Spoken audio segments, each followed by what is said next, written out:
how many times? How many times am I going to film this blog?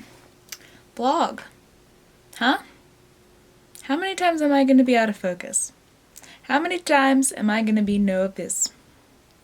I'm going to have to just do this the non-neurotypical way. I'm going to keep these headphones on. I'm going to have this white noise on. I'm going to be singing my song to get me in the zone, to be focused, to talk about what I need to talk about. Yeah. It's the ad-on it's the ad on YouTube first though. In my headphones that's playing, so I'm just waiting for the music. Well, not the music, but the wow. I should really get the ad for okay. White noise to help me focus. Here we go. Okay, hello, my name is Alexandra Adao-Lisa. I'm not going to be looking at the camera sometimes because I just need to focus on what I have to say. What I have to say is I've discovered I have ADHD and autism, and I am trying to readjust my life to fit my needs as is, because I've had this my whole life, and I was wondering what all my health issues were about, and it is related to all the stuff going on with this sound sensitivity. I discovered it made the discovery through a huge burnout, meltdown, how many women in their later life find out. I took on more than I could handle. Honestly, I took on more than even a neurotypical person can handle, so this is fun. This is great. Interesting things to say. I would like to make content and help neurodivergent people make content without going through burnout and without the meltdowns and whatnot. So that's what we're going to figure out together with this YouTube channel. We're going to figure out how to laugh in a neurodivergent way. We're going to figure out how to create in a healthy neurodivergent way.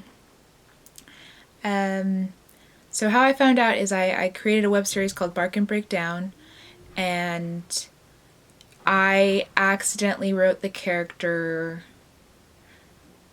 as a neurodivergent character. I wrote a character based off of my life and friends in my life, and surprise, we're neurodivergent. I knew some of them were, but I guess I didn't really internalize or process what that meant.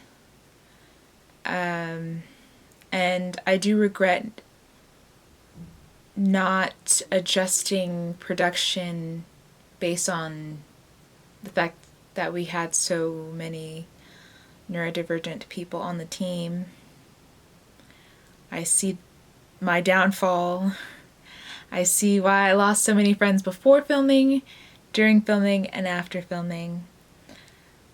I'm also having to recontextualize what friendship means overall. I'm essentially having to throw away several lies told to me throughout my life about what a human is supposed to be, what a black woman is supposed to be, what a Blasian person is supposed to be, what a queer person is supposed to be, what a good person is supposed to be, all of that. We're just throwing it all away and starting over fresh with this YouTube channel. Not just with this YouTube channel, also with, diet, exercise, interests. I'm a shine bright like a diamond with my love for Xena the Warrior Princess, and other things. Yeah. I know, bear with me, darling. Bear with me. That was a terrible accent, and I actually can do better, but it's been a while. It was really interesting to be so overwhelmed and not be honest about how overwhelmed I was, but it was still obvious. And I frustrated a lot of people with how disorganized and how chaotic I had become, and it was just spiraling and snowballing. And when everything was gone and no one would talk to me, I had to really focus and center myself and try to learn from my mistakes. And one of the mistakes I realized, or actually one of the lessons I learned in such a beautiful way, is that you can do anything with the help of your and support of your community. You can do anything with the help and support of your community. My community was kind of lacking though, kind of slacking on that one. I was keeping a lot of secrets and hiding for the first 30 years of my life. So I decided to reach out to extended family members and be honest and open, like, hey y'all, I've been in a bind for decades, been alone for a long time, I'm queer, I'm a Jamaican queer person, please help me. And my extended family was like, cool, yeah. And I was like, oh my god, guys, that's so much easier than I thought it was. However, had I reached out sooner, it might not have been the right time. I think everything happens in its own time. For those of you who don't know, being queer in Jamaica is not the vibe, and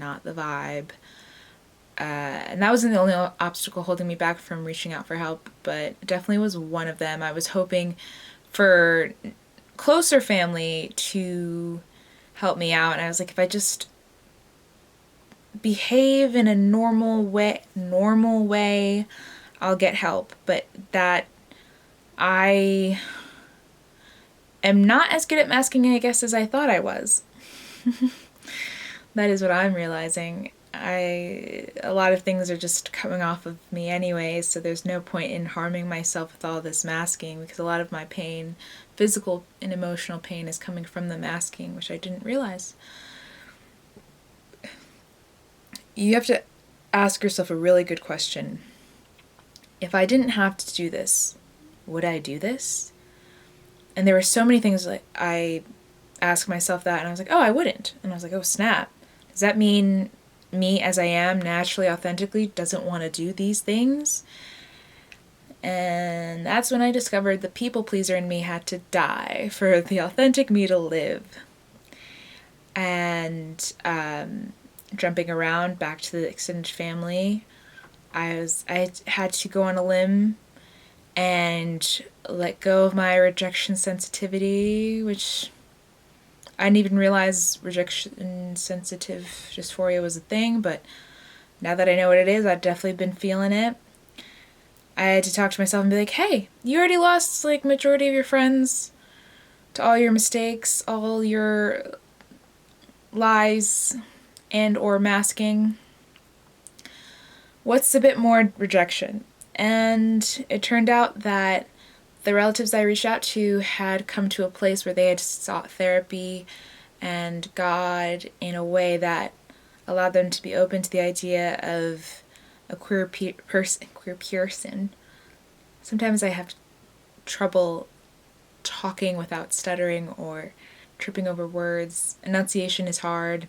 I always overthink accents because I'm trying really hard to sound, again, what I have been told a proper, normal black woman is supposed to sound like. I know I don't sound like that at all. Like, I'm not doing the proper Jamaican woman accent. I'm not doing the AAVE properly. I'm not even doing general American accent properly if I'm most relaxed. It's more like a hodgepodge of several different accents just smushed together, or essentially whoever I'm hanging out with more, whichever television shows I'm watching more, that's how my accent's going to adjust. But that's another thing that was keeping me from a lot of people. Like, oh, I really am not. Once I figure out how to get my accent right, then I'll ask for help. Once I figure out how to appear straight, then I'll ask for help. Once I get the right job, then I'll ask for help. Then I'll be worthy of space on Earth. These aren't things I consciously thought of, but they're definitely things I subconsciously thought of. And I'm realizing that sticking to these rules that were imposed upon me are not helping. And actually, it was in talking to my extended family and hearing more about my childhood, I started remembering things that I was trying not to remember. But it was in remembering that I was like, wait a second. I remember those habits that I had of drinking chocolate milk, having to always have the straw, and playing with my hair clips, and like the ritualistic nature of it, and my morning ritual of waking. I had to be the first one up in the house, have my drinky drink, have to make my list, read my book, and I see the autism and ADHD struggle that I was having now. So it was a blessing to lose everything so that I could find what I really needed was there all along. And we don't trust cliches for like, cliches, but yo, if it ain't broke. But I was broken, so I had to get fixed. But the fix was that I was the right me all along. Because when in discussing all these things that I used to do during childhood, I realized that I accidentally was already doing the things to give myself a fighting chance in life. Like when I would wear a big heavy coat around the house, people were like, why are you wearing a coat inside? I was like, I just like the weight. And it wasn't my coat, it was a man's coat. And I was just like, it just, for some reason, it just makes me feel better. And I was able to do more and focus more. And I was like, that's so strange. And once I got into jogging, that was a whole thing. There's just a lot of things that I look back and I was like, oh. How did I know these were clues into autism and ADHD? Well, when everyone pushed me away, I thought what I've always wondered, am I a narcissist? Which I still worry about. Like, I really hate the idea of hurting people. And I do realize how much I have hurt people and how my miscommunication, my addictive behavior, workaholic type stuff has hurt people. I've also, been accused of being extremely selfish. I prefer objects over people. I've been, that has been told to me throughout my life. Like, you're just such a selfish person. You're so spiteful. You obsess over your objects so much. It's so this and this and that and that, and just a terrible person. And also, I have very self-centered kind of ways and controlling ways. So where I'm like, I need this thing to be this way. I need even numbers. Gosh, I would if you gave me a bowl of Oreos, I had to eat 2 at a time. Not Oreos, Cheerios. But the Oreo cereal, that hits, that's fire. 2 at a time. And if there's one left by itself, I'm gonna cry. And there's no more in the box, I'm gonna cry. I was like, oh, so we ended with one being left alone? Oh, hell no. Oh, hell no. I hate the idea of isolation, although I love being here alone in my room, isolated. This is the only single that's allowed to exist, alright?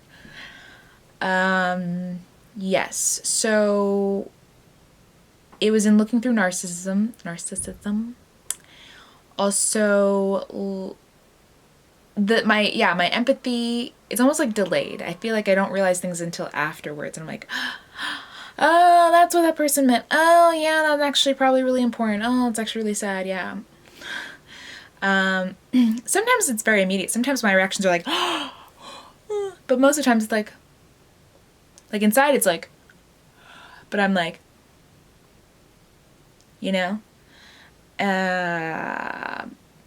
but yeah, my therapist was fiddling around with the idea of me being diagnosed BPD, and my psych nurse practitioner as well, and I was kind of like, okay, maybe, yeah. And when everything fell apart and I had my meltdown, I was like, yeah, guys, maybe I'm BPD, like, maybe BPD narcissist, like, throw me back into psych ward.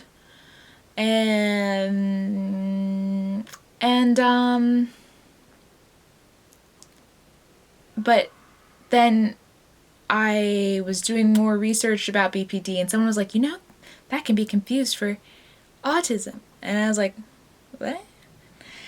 And in the past, so, oh, my hand is getting shaky, because, you know, I don't have a thing to, like, put it on. Like, I have a tripod, but I don't have the, what's it called? The little piece underneath the camera to hold the camera on the tripod. I ain't got that. But, what was I saying?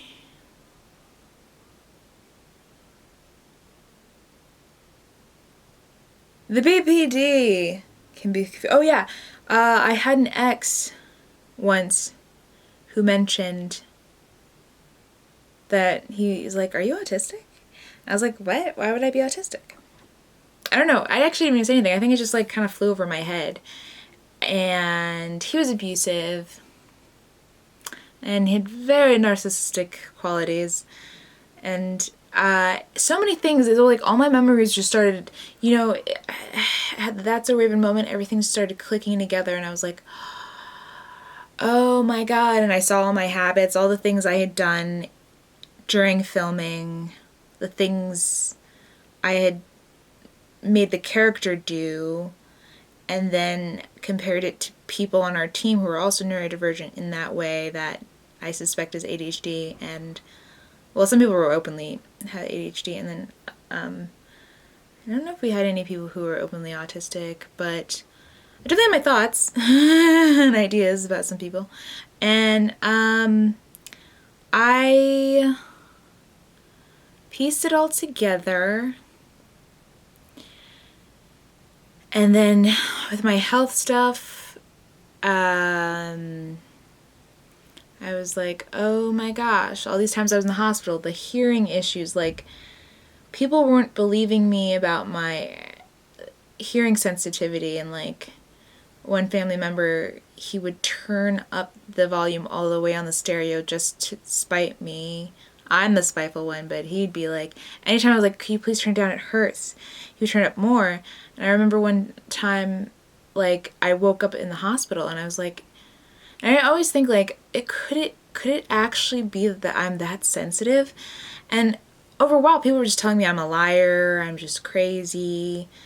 And so every time I'd be in pain and I'd have these migraines and I'd like have some other issues, I just accepted that I was a bad person. And I just like not supposed to bring up that I'm a bad person and that those things are happening because that was also something that was told to me, like, yeah, you're just a genuinely bad person, so this way these things happen to you. And then I had to stop and think, wait, I'm 31 and I'm an adult now. Let me reassess these things adults were saying before. And I was like, oh, I don't think that's how that works. No. And the real MRIs, real like colonoscopy, endoscopies I've had show that the stress and anxiety I've been having, it is real. It does have impact on my brain. Like I do have severe PTSD, like my brain scans show. So like there is evidence that something is going on, you know? Like I you know, it's not just all in my head, or it is in my head, and my head is real, so it matters. My head is controlling all this that's going on, so gotta listen to the head.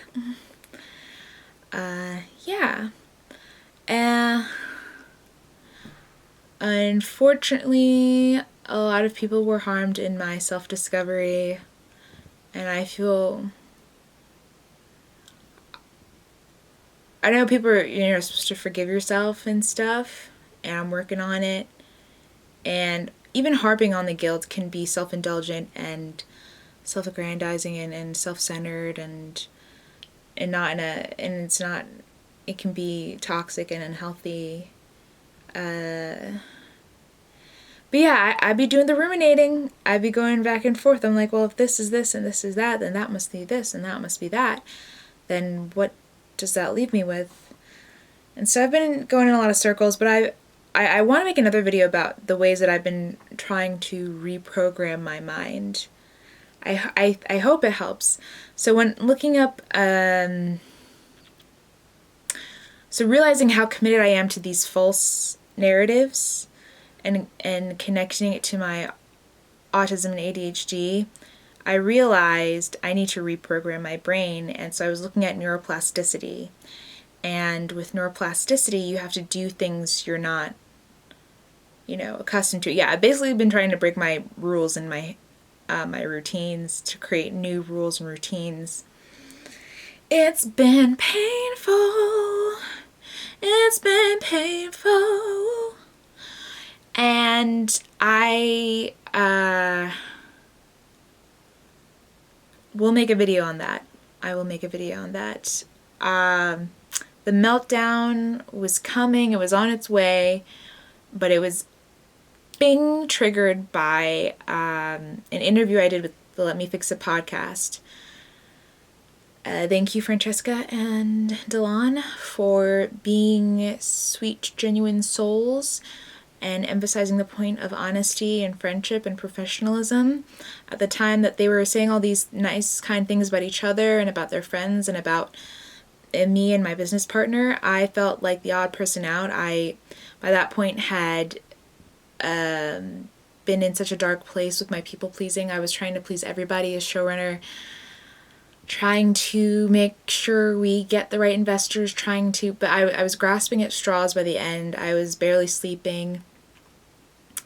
I wasn't professional. I realized, boundaries I'm not the best at boundaries, and I'm not the best at relationships, and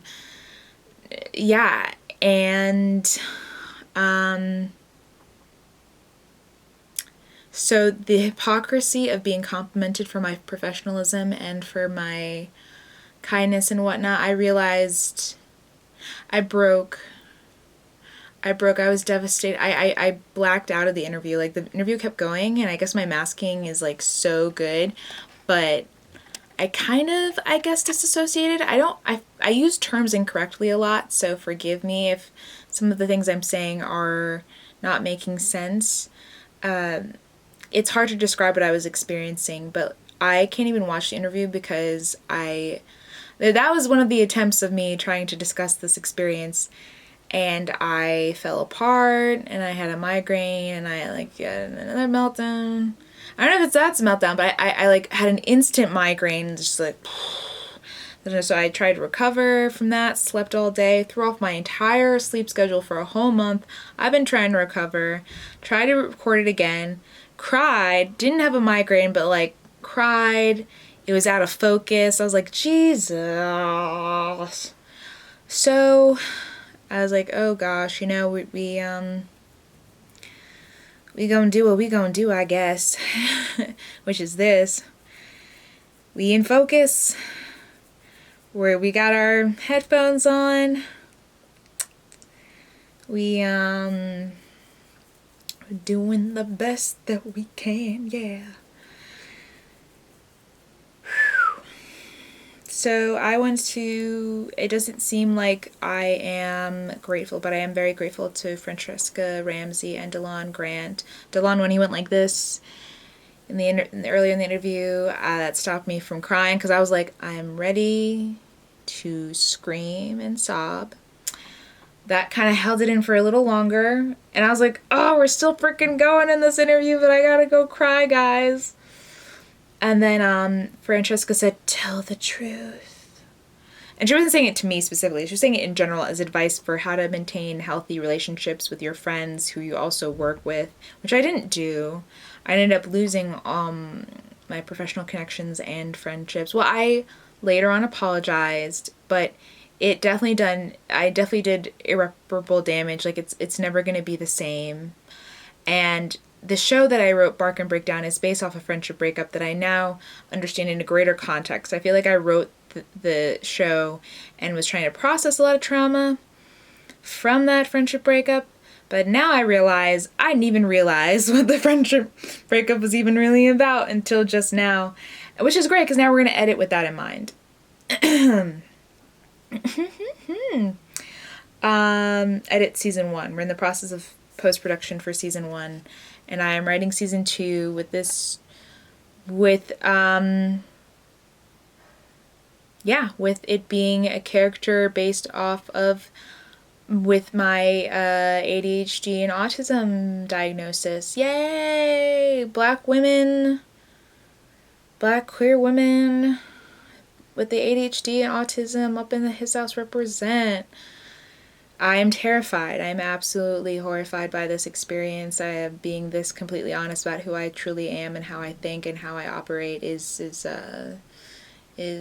terrifying. But we're doing it anyways because it's more important than me and my feelings. Or it's helpful to me and my feelings, to be honest. That's what I realized. I was lacking so much honesty in my entire life. Again, for 30 years, there were lots of other lies I was living, so it had become normal. It was unfamiliar to me to have people be kind to me and loving and caring and supporting. So to have the Bark and Breakdown team be so fantastic, I very often felt like an imposter. Apart from the actual imposter part that I was doing of, trying to be like, oh yeah, I'm not sick all the time. I am sick all the time. More than that, just, that I don't deserve happiness and stuff. But yeah, I was going off of old narratives that I was taught, and it's a new world, it's a new day, it's a new life for me. So we are going to embrace how we do, because I am very spiritual and I do believe that this world is a great place. I think neurodivergent people are people who are just really in tune with nature, with the nature of being. Not just grass and trees. I mean, we can't help but be who we are or we get sick. A lot of people are sick in the world because we're going against our natural selves. And with this show and with the art that I make, I am committing myself to the gratefulness I have, to the gratefulness and joy I have of being alive and being a product of beautiful things, of epic things, of terrifying, horrifying, exhilarating, hilarious, majestic things. And those things are things that make up all of us. And so thank you to Bark and Breakdown team for helping me discover who I truly am. Basically helping save my life so that I could talk to my doctors about what's really going on in my mind and in my body, and actually get the medication and treatment and care that I need. And thank you to the Let Me Fix It podcast for pointing out, and I did it again, I cried, for pointing out the importance of honesty and friendship. I was kind of late on it, but also I'm right on time. So I hope you enjoy my content. I'm gonna make more organized stuff that's not so all over the place. Alright, I hope you have a great day. I hope you know that we need you just as you are, not because that's a cliche, but because that is a fact of this universe. We need to accept and enjoy the truth of the universe as it stands.